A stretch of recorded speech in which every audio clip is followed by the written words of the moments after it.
Kalau kamu gagal memberikan tumbal, maka nyawa kamu sendiri yang harus menggantikannya.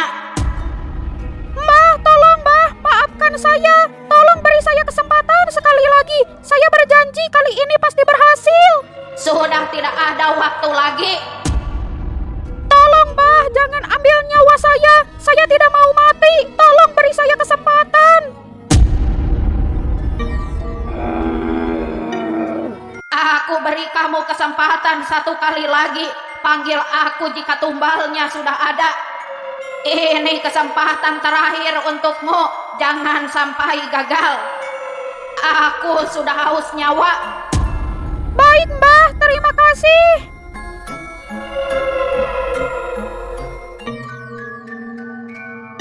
Ini semua gara-gara dukun lelaki itu. Aku harus memberi dia peringatan. Berani-beraninya dia ikut campur atas urusanku.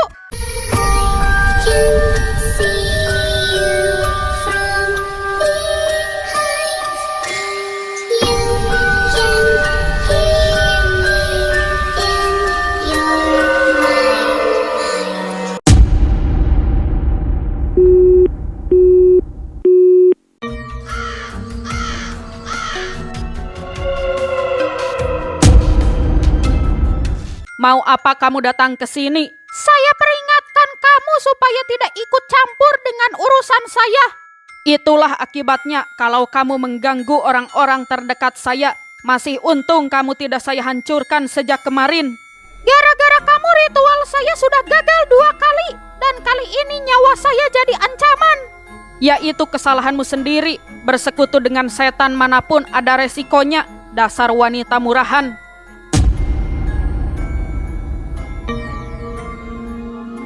Memangnya saya tidak tahu ritual apa yang kamu lakukan? Orang gila mana yang mau bersetubuh dengan sosok pocong demi harta dan mengorbankan orang-orang tidak bersalah untuk dijadikan tumbal? Jangan banyak bicara. Kamu enggak tahu alasan saya melakukan pesugihan ini karena apa? Kalau bukan karena terdesak, saya juga tidak ingin melakukannya. Apapun tidak bisa menjadi alasan untuk melakukan pesugihan. Tidak dapat dibenarkan bersekutu dengan setan manapun. Apalagi kamu orang kaya sejak dulu. Untuk apa melakukan pesugihan? Kamu sudah mempunyai segalanya. Kamu tidak tahu kehidupan saya yang sebenarnya seperti apa. Kamu tidak akan pernah merasakannya kalau kamu tidak ada di posisi saya.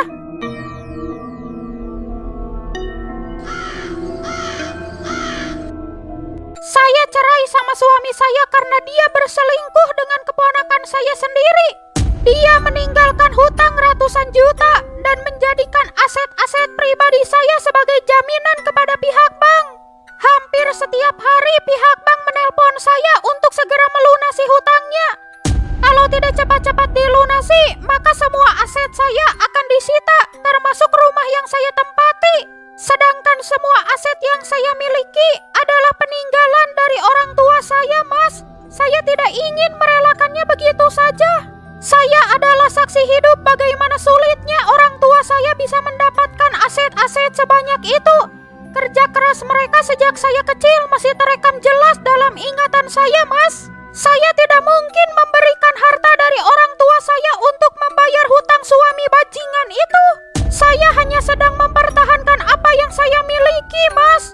Kalaupun ada cara lain yang bisa saya lakukan, saya tidak ingin melakukan pesugihan ini, Mas.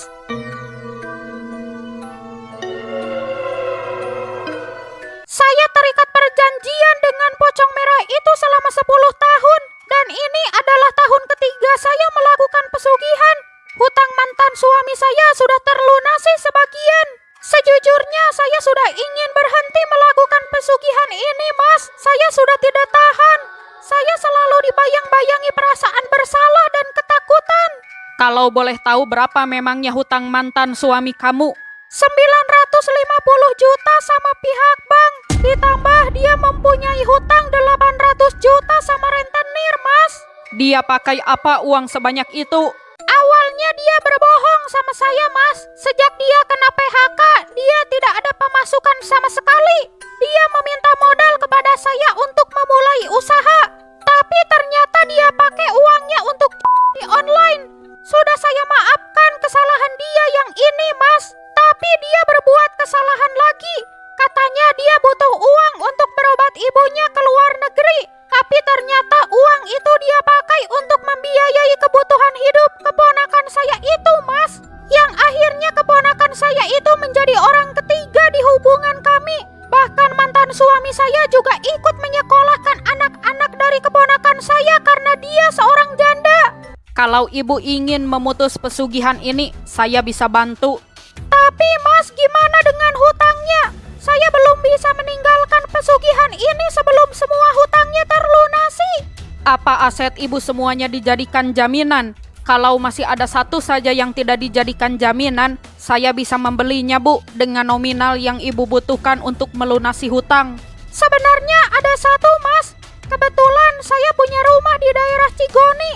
Itu rumah peninggalan kakek saya karena saya satu-satunya cucu beliau. Jadi rumah itu sudah atas nama saya.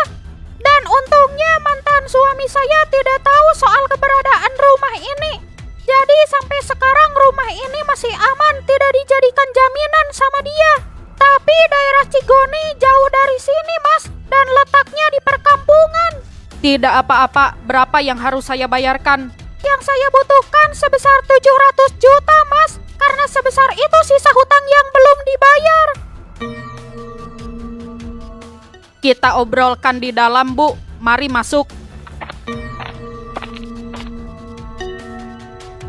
Saya bayar dulu 50 juta, sisanya besok setelah kita survei tempatnya, sekalian sama sertifikat rumahnya. Mas Suke beneran mau nolongin saya, meskipun saya sudah berbuat jahat sama kalian. Setelah pembayarannya selesai, ibu langsung bayarkan sisa hutangnya. Secepatnya saya bantu untuk memutus pesugihan pocong merah ini. Jangan sampai ada korban lagi. Saya nggak akan mati gara-gara pocong itu kan, Mas? Kematian ada di tangan Tuhan, tidak usah takut. Terima kasih, Mas. Saya nggak tahu gimana cara berterima kasih sama Mas. Ini uangnya, Bu.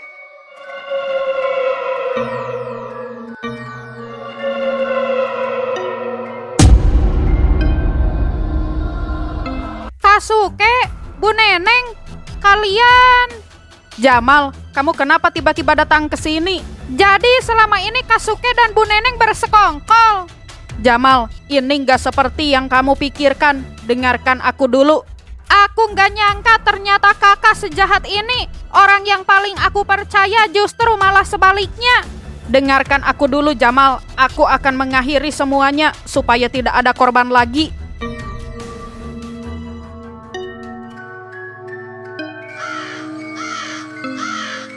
Emang kakak percaya sama dia? Dia itu orang jahat, Kak. Aku hampir mati gara-gara dia. Dek, memangnya siapa orang di dunia ini yang mau melakukan pesugihan tanpa terjepit keadaan? Kalau keadaannya terdesak, saya juga gak mau. Apalagi sampai harus bersetubuh dengan sosok pocong. Saya sudah merasa sangat kotor.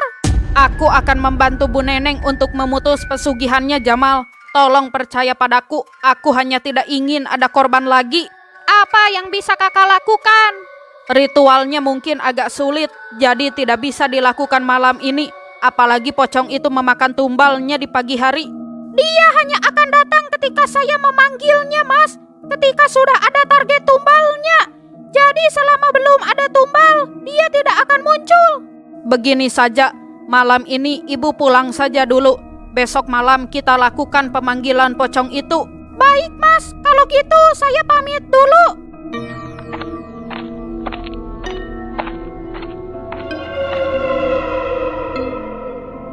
Aku kesini mau nganterin makanan buat kakak. Aku ambil dulu makanannya, ada di mobil.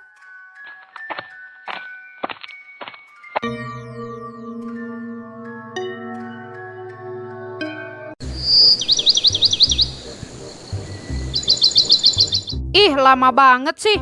Kita telat, ntar keburu masuk. Ih, lu mah santai atuh Gong, masih jam 6:30. Karatan dah gua nungguin di sini. Masih tidur apa gimana sih nih orang? Sabar, Bejir, sabar. Berisik ih. Guys. Bu Neneng katanya meninggal. Barusan bapak gue ditelepon Pak RT buat ngurusin jenazahnya. Hah? Kok bisa sih? Barusan gue denger kondisi jenazahnya aneh. Bau busuk sampai kecium ke rumah tetangganya.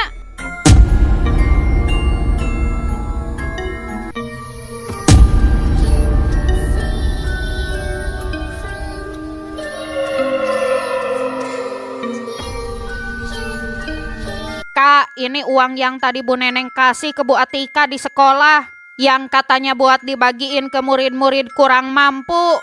Untungnya bapak aku bisa ngambil uang ini dari Bu Atika dan Bu Atika percaya sama bapakku. Kenapa gak kalian bakar saja langsung uangnya? Kita gak berani bakar uangnya, Kak. Mendingan sama kakak aja deh, takut ada apa-apa. Ya sudah, biar kakak yang atasi.